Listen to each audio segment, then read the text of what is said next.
some of the chiefs and the bands are not happy with Premier Smith and the idea of separating. We have this, I thought it was a video, but it looks like it's just a photo of Chief Allan Adam of the Athabasca Chippewan First Nation. This guy. Yeah. He said, we don't want her here, he says, of the premier. And he told reporters that if Smith continues to push separatism, she instead should just leave. And so this comes from a reporter in Alberta. Yeah. So this Chief Allan Adam is a real piece of work. So most recently, he was in the news for alleging police brutality against him while he was intoxicated in front of a casino in Fort McMurray. However, when the 11-minute body cam footage came out, he was trying to fight cops in front of the casino. And yeah, he said the insinuation was it was racist cops. But no, he was the one trying to fist fight, I guess, an entire shift of RCMP officers in Fort McMurray at the time. So that was a couple years ago. The cops that was, I think, in 2020, the cops were just cleared after a 4-year-long investigation in 2024. But Allan Adam is no friend to Alberta, and I won't take any advice about who or what amounts to a loyal Canadian citizen from Chief Allan Adam. And I'll tell you why. Because when he is not trotting up Hollywood anti-oil hypocrites to Fort McMurray, like Jane Fonda, who was run out of town on a rail by my friend Robbie Picard, who confronted her down, I think it was at the Moxies, but you got word that she was there and she came to say how bad everything was in Fort McMurray. And Robbie, who is Indigenous himself, said, no, what are you doing here, Jane? Allan Adam is behind that. He's, one of those Greta Thunberg types, Leonardo DiCaprio type. And he took $50,000. Yeah, that's Allan Adam with Jane Fonda in Fort McMurray. He also brought up Leonardo DiCaprio and Neil Young previously. Neil Young once said about Fort McMurray that it looked like Hiroshima. And anyways, recently endorsed Mark Carney, by the way. So, and as Ezra wrote many moons ago in the Toronto Sun, I think it was, Allan Adam took $55,000 from the Tides Foundation to be a rent-a-chief, to give cover to these anti-oil activists saying, see, the Indigenous people are on our side. All the oil and gas companies, by the way, in Fort McMurray have partnerships with the Indigenous people. And what a great gift it is, the oil in Fort McMurray. It keeps our Indigenous people in their community and out of generational poverty. But he took $55,000 from an American charitable clearinghouse that exists to oppose Canadian oil and gas. So the jobs of his people, by the way. He took $55,000 from them while siding with the people who would unemploy the young people in his community. He's a real piece of work. He's fine with American money, but don't you ever consider that maybe Albertans want some of that too, in the form of, maybe being the 51st state. Like, he's got no problem with Americans when they're paying him, but you're a traitor if you muse about independence for yourself. What a jerk. And, leave it to the Canadian media, the Edmonton Legislature Press Gallery, to not tell you any of that, not tell you anything about what an absolute hypocrite Chief Allan Adam is, or any of his history with the American anti-oil movement. Of course, he opposes Danielle Smith. She wants us to up production by 100%. She wants to double production in Alberta of oil and gas. So of course, Allan Adam is like, oh, my paymasters in America won't like that. Pay me, and let's keep the young people in my community poor. He's the worst. Well, and it just the Indigenous community in Alberta seems to just be poorly informed about what separation actually means for them. It's activists in any community. I mean, typical. And we'll get to that. well, I wanted to play the clip that we have before we get to some of the correcting of the record that lawyer Keith Wilson does. This one comes from Real Talk Ryan. Ryan Jesperson. He used to be with Yeah. Chorus, and then I don't know how they parted ways, but now he has a podcast, which is at least we don't have to listen to him on the terrestrial airwaves anymore. We can actually choose to listen to them when you're in combine jail, as they call it this time of year, or tractor jail during seeding. But he said Alberta just can't separate from Canada, according to Grand Chief Greg Desjardins, with a reminder.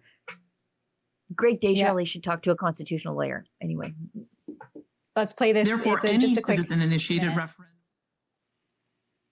Any citizen-initiated referendum must not violate the constitutional rights of First Nations peoples and must uphold and honor Treaties 6, 7, and 8 should any referendum question ever pass. This is non-negotiable. When you make that statement that the treaties will be upheld, then I'm going to hold you to task. When you want to talk about building a bridge with First Nations, it comes down to respect. You have to respect our governments. It seems like what's happening is they want to steamroll over us, set up the separation with or without us, and not listening to us. We have our mandate. Our position is to be vocal and to be heard. The sacred treaties, as long as the sun shines, the grass grows, the river flows, that's forever. And I think that what they're trying to do here is undermine the First Nations people. Maybe we're in the way. Maybe they think we're in the way. We're both treaty people, myself and your ancestors, and we forget that. So when we both touched our lips on that pipe under the Creator's eye, that's a binding agreement, natural law.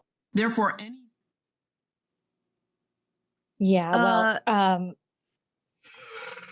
no one's trying to steamroll anybody, by the way. Danielle Smith was pretty clear that any referendum would have to respect Treaties 6, 7, and 8. And that's that. But as lawyer Keith Wilson points out, he says respectfully, and I don't know if that's required. He says, Ryan, respectfully, your post is misleading. Now, Keith is, I would say, one of the leading experts in this issue when it comes to Alberta, and he has studied extensively how these issues were addressed with Quebec, and they were addressed. That's what a lot of people aren't thinking about. And people read parts of the treaties, but they don't read all of the treaties, like the ceding of the land. And that's an important word.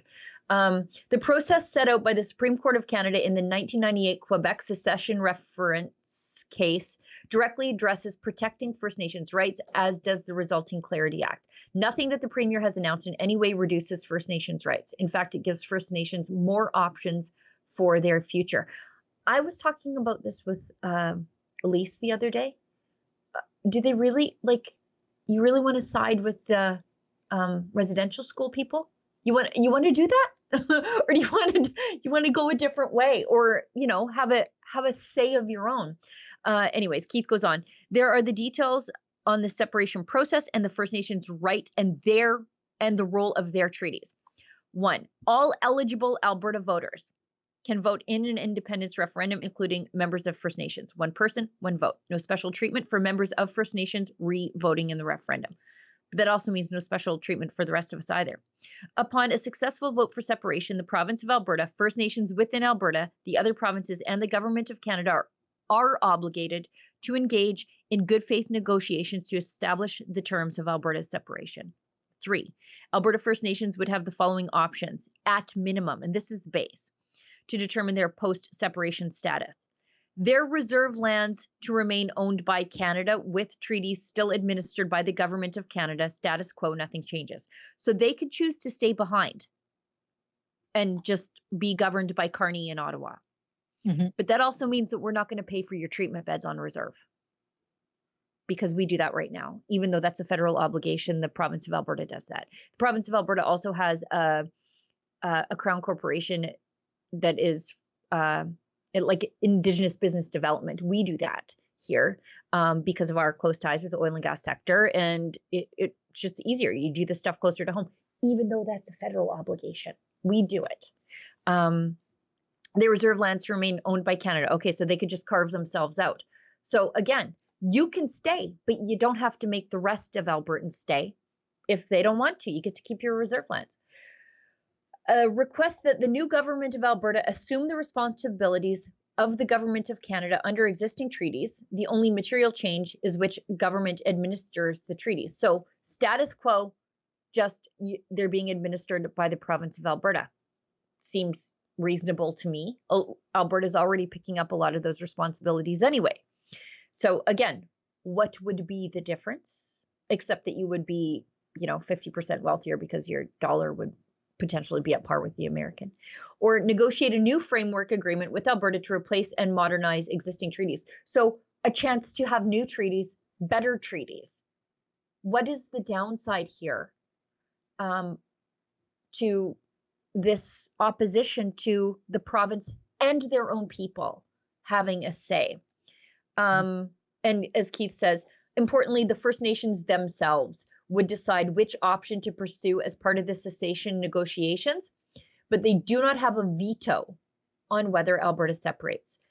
5, as confirmed in the map below, the government of Alberta owns almost all of the land and the oil and gas within Alberta resulting from the 1930 Natural Resources Transfer Agreement. So the treaties are the ceding of the land, and the reserves are theirs. And we all get an equal say in this. And whatever happens at the end of it, the people who actually get an extra say are the bands who get to decide, we'll stay, we'll go, we'll negotiate new treaties. If indeed this happens at all. But I mean, you don't get a veto on the rest of us. This is the only way it's fair. Yeah, and it seems pretty fair to me. And it seems like there's a lot of reasonable options available to the Indigenous communities. And if it's going to be, well, complain, and we're not being treated fairly, and there's all this and, truth and reconciliation, and it's not actually happening, and it's all empty words and land acknowledgements. Well, here is a real opportunity to potentially get something different, to do something different. And why that negotiation or that conversation isn't at least being entertained and instead is just shot down at every which way really speaks volumes as to whose interests perhaps some of these band chiefs actually represent. Let's face it, Canada's economy isn't heading in the right direction. Inflation's eating away your savings, and government debt is out of control. No politician is going to fix that overnight. With Guildhall Wealth, you can hold real physical gold and silver inside your RRSP. It's a time-tested way to protect your retirement and take back control of your wealth. Call 1-877-8-SILVER or visit guildhallwealth.com/rebel to request your free investor kit. And hey, make sure to mention Rebel News.